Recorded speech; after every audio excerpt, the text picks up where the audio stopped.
How to catfish someone on Snapchat. Hi guys, welcome to our channel. Let's get started. First, you want to open the Snapchat app on your device. Now you want to head over to your gallery and then open up a picture. I'm going to select this picture right here. You want to tap on the arrow button.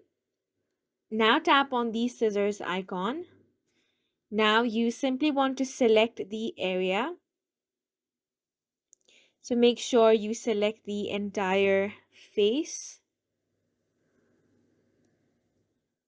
Now tap on done and it should be something like this. Now you simply want to tap on done again and tap on discard changes. Now head back. Now just click a picture. Now tap on this icon here.